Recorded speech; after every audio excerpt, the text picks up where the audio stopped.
I'm ASMR Illumination, and this is Sense and Sensibility, Chapter 29.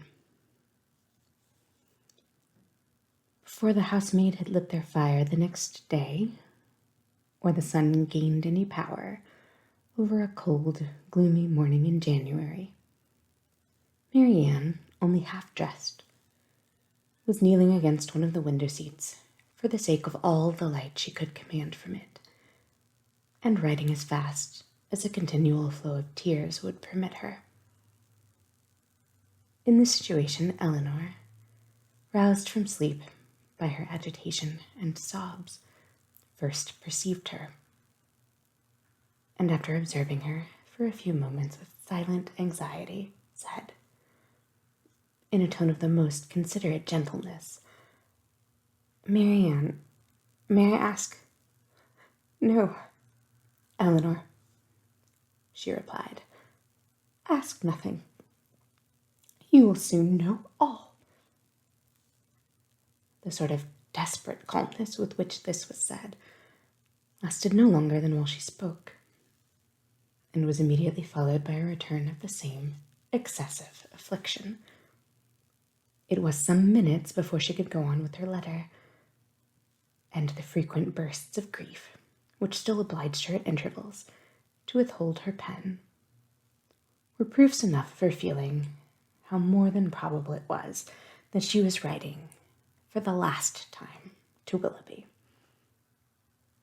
Eleanor paid her every quiet and unobtrusive attention in her power, and she would have tried to soothe and tranquilize her still more, had not Marianne entreated her, with all the eagerness of the most nervous irritability, not to speak to her for the world. In such circumstances, it was better for both that they should not be long together, and the restless state of Marianne's mind not only prevented her from remaining in the room a moment after she was dressed, but requiring at once solitude and continual change of place, made her wander about the house till breakfast time, avoiding the sight of everybody. At breakfast, she neither ate nor attempted to eat anything, and Eleanor's attention was then all employed, not in urging her, not in pitying her, nor in appearing to regard her, but in endeavoring to engage Mrs. Jennings's notice entirely to herself.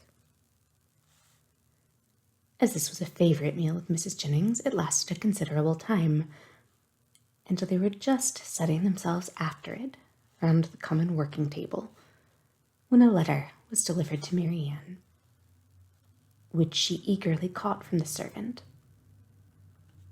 and turning of a death-like paleness, instantly ran out of the room. Eleanor, who saw as plainly by this as if she had seen the direction that it must come from Willoughby, felt immediately such a sickness at heart as made her hardly able to hold up her head, and sat in such a general tremor as made her fear it impossible to escape Mrs. Jennings's notice.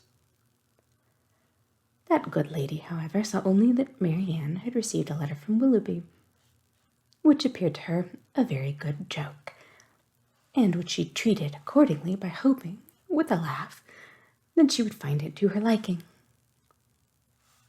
Of Eleanor's distress, she was too busily employed in measuring lengths of worsted for her rug to see anything at all, and calmly continuing her talk as soon as Marianne disappeared, she said, "Upon my word, I never saw a young woman so desperately in love in my life.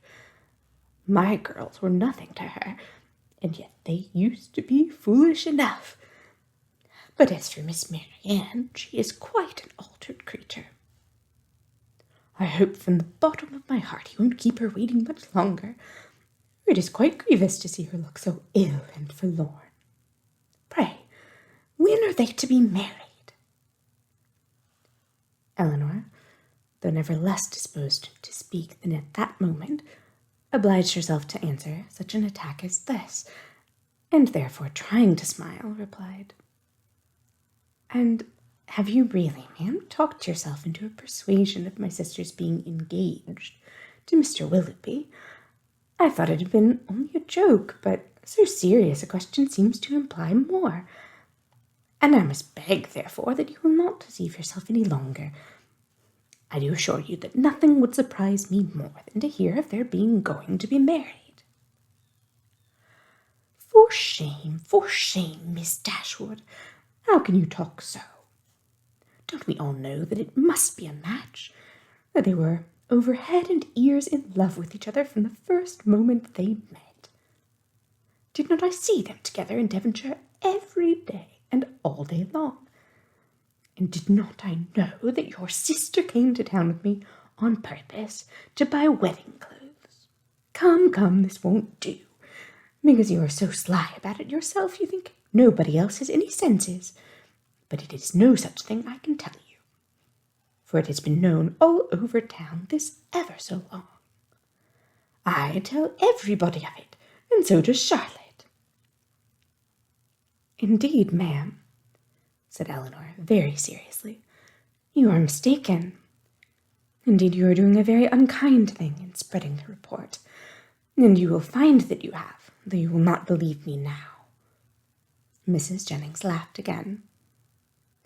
But Elinor had not spirits to say more, and eager, at all events, to know what Willoughby had written, hurried away to their room, where on opening the door she saw Marianne stretched on the bed, almost choked by grief, one letter in her hand, and 2 or 3 others lying by her. Elinor drew near, but without saying a word, and seating herself on the bed, took her hand, kissed her affectionately several times, and then gave way to a burst of tears, which at first was scarcely less violent than Marianne's. The latter, though unable to speak, seemed to feel all the tenderness of this behavior, and after some time thus spent in joint affliction, she put all the letters into Elinor's hands, and then, covering her face with her handkerchief, almost screamed with agony. Elinor, who knew that such grief, shocking as it was to witness it, must have its course, watched by her till this excess of suffering had somewhat spent itself, and then, turning eagerly to Willoughby's letter, read as follows. Bond Street, January. My dear Madam, I have just had the honour of receiving your letter, for which I beg to return my sincere acknowledgments. I am much concerned to find there was anything in my behaviour last night that did not meet your approbation, and I am quite at a loss to discover in what point I could be so unfortunate as to offend you. I entreat your forgiveness of what I can assure you to have been perfectly unintentional. I shall never reflect on my former acquaintance with your family in Devonshire without the most grateful pleasure, and flatter myself it will not be broken by any mistake or misapprehension of my actions. My esteem for your whole family is very sincere, but if I have been so unfortunate as to give rise to a belief of more than I felt or meant to express, I shall reproach myself for not having been more guarded in my professions of that esteem. That I should ever have meant more, you will allow to be impossible, when you understand that my affections have been long engaged elsewhere, and it will not be many weeks, I believe, before this engagement is fulfilled. It is with great regret that I obey your commands of returning the letters with which I have been honoured from you, and the lock of hair which you so obligingly bestowed on me. I am, dear madam, your most obedient, humble servant, John Willoughby. With what indignation such a letter as this must be read by Miss Dashwood may be imagined. Though aware before she began it that it must bring a confession of his inconstancy, and confirm their separation forever, she was not aware that such language could be suffered to enhance it. Nor could she have supposed Willoughby capable of departing so far from the appearance of every honourable and delicate feeling. So far from the common decorum of a gentleman, as to send a letter so impudently cruel. A letter which, instead of bringing with his desire of a release any professions of regret, acknowledged no breach of faith, denied all peculiar affection whatever. A letter of which every line was an insult, and which proclaimed its writer to be deep in hardened villainy. She paused over it for some time with indignant astonishment, then read it again and again. But every perusal only served to increase her abhorrence of the man. And so bitter were her feelings against him that she dared not trust herself to speak, lest she might wound Marianne still deeper by treating their disengagement not as a loss to her of any possible good, but as an escape from the worst and most irremediable of all evils, a connection for life with an unprincipled man, as a deliverance the most real, a blessing the most important. In her earnest meditations on the contents of the letter, on the depravity of that mind which could dictate it, and probably on the very different mind of a very different person, who had no other connection whatever with the affair than what her heart gave him with everything that passed, Elinor forgot the immediate distress of her sister, forgot that she had 3 letters on her lap yet unread, and so entirely forgot how long she had been in the room, that when on hearing a carriage drive up to the door, she went to the window to see who could be coming so unreasonably early. She was all astonishment to perceive Mrs. Jennings's chariot, which she knew had not been ordered till 1. Determined not to quit Marianne, though hopeless of contributing at present to her ease, she hurried away to excuse herself from attending Mrs. Jennings on account of her sister being indisposed. Mrs. Jennings, with a thoroughly good-humoured concern for its cause, admitted the excuse most readily, and Elinor, after seeing her safe off, returned to Marianne, whom she found attempting to rise from the bed, and whom she reached just in time to prevent her from falling on the floor, faint and giddy, from a long want of proper rest and food, for it was many days since she had any appetite, and many nights since she had really slept. And now, when her mind was no longer supported by the fever of suspense, the consequence of all this was felt in an aching head, a weakened stomach, and a general nervous faintness. A glass of wine, which Elinor procured for her directly, made her more comfortable, and she was at last able to express some sense of her kindness by saying, "Poor Elinor, how unhappy I make you!" "I only wish," replied her sister, "there were anything I could do which might be of comfort to you." This, as everything else would have been, was too much for Marianne, who could only exclaim in the anguish of her heart, "Oh, Elinor, I am miserable indeed," before her voice was entirely lost in sobs. Elinor could no longer witness this torrent of unresisted grief in silence. "Exert yourself, dear Marianne," she cried, "if you would not kill yourself and all who love you. Think of your mother. Think of her misery while you suffer. For her sake you must exert yourself." I cannot, cried Marianne. "Leave me. Leave me if I distress you.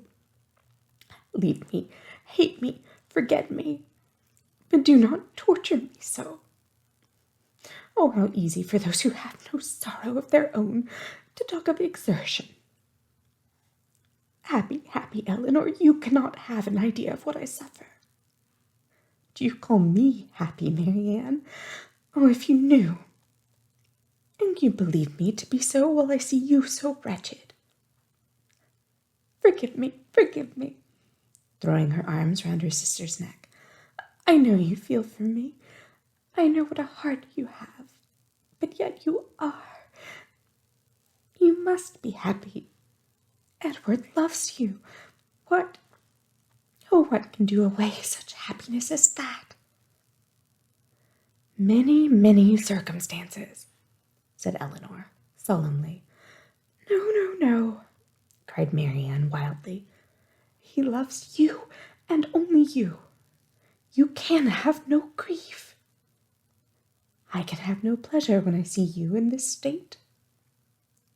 And you will never see me otherwise. Mine is a misery which nothing can do away. You must not talk so, Marianne. Have you no comforts, no friends? Is your loss such as leaves no opening for consolation?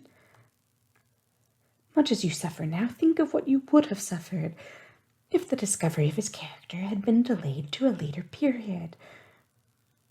If your engagement had been carried on for months and months, as it might have been, before he chose to put an end to it, every additional day of unhappy confidence on your side would have made the blow more dreadful.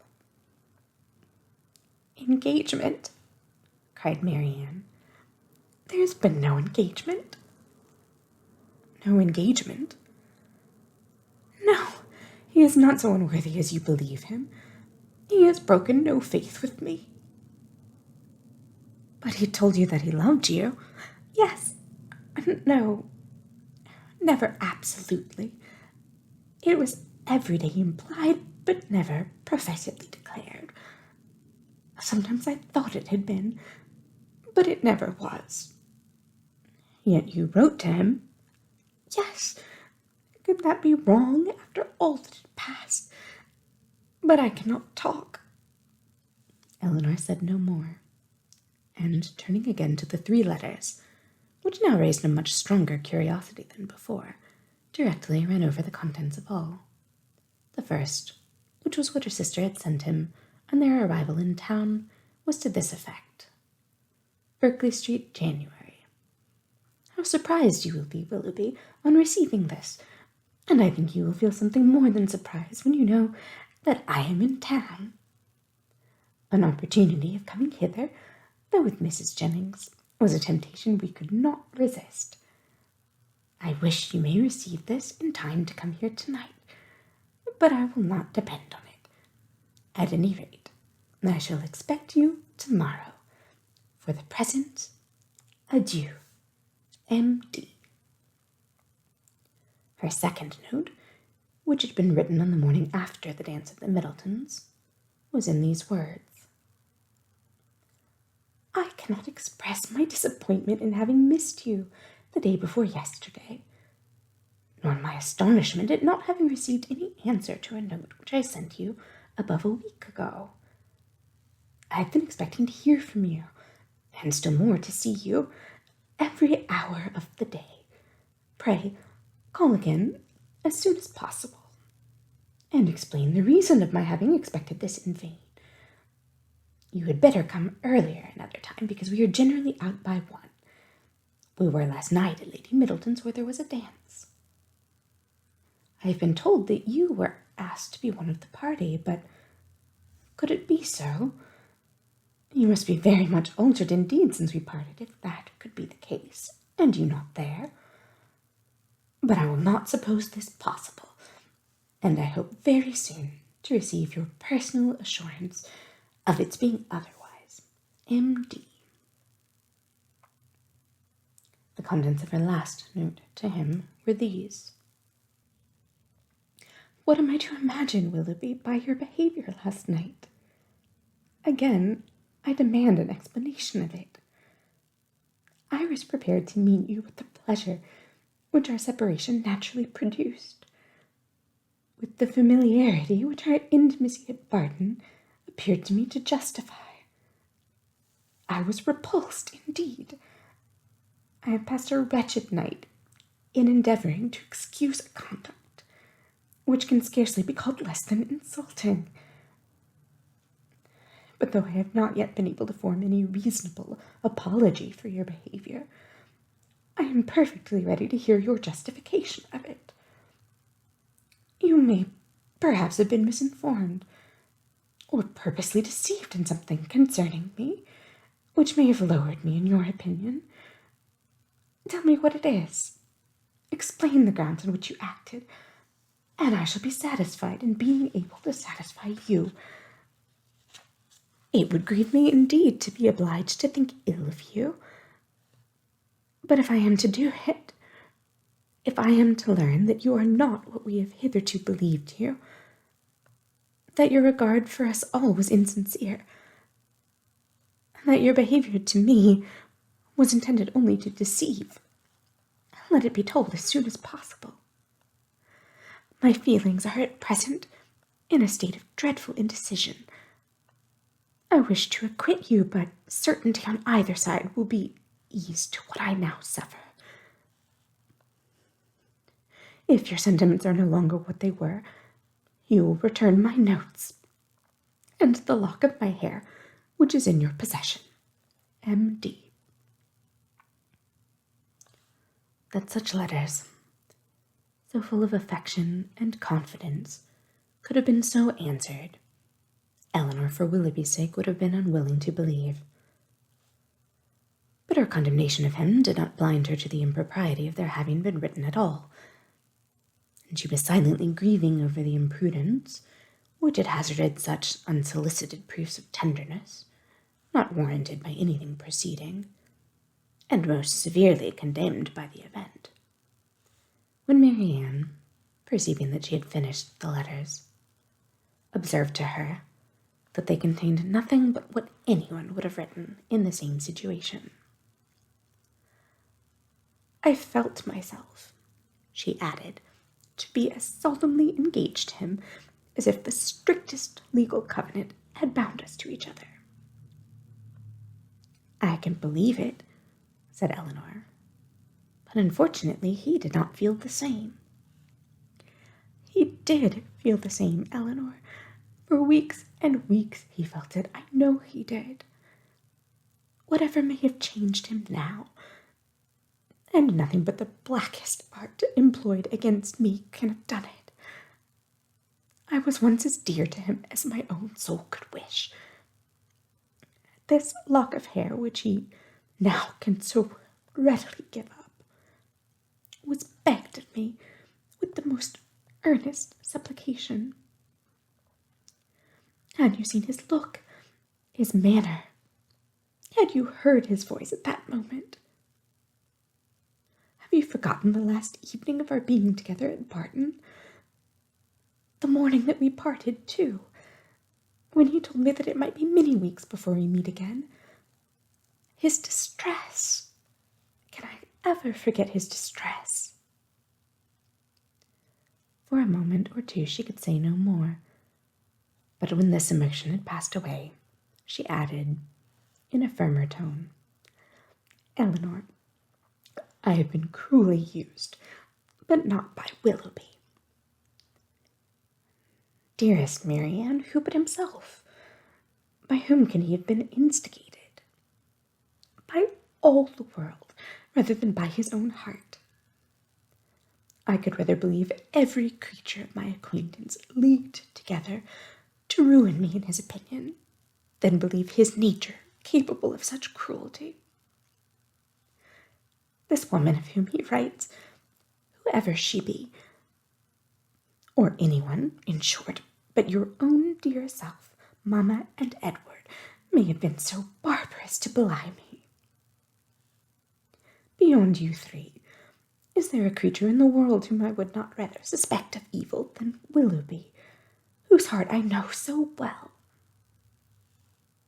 Eleanor would not contend, and only replied, "Whoever may have been so detestably your enemy, let them be cheated of their malignant triumph, my dear sister, by seeing how nobly the consciousness of your own innocence and good intentions supports your spirits.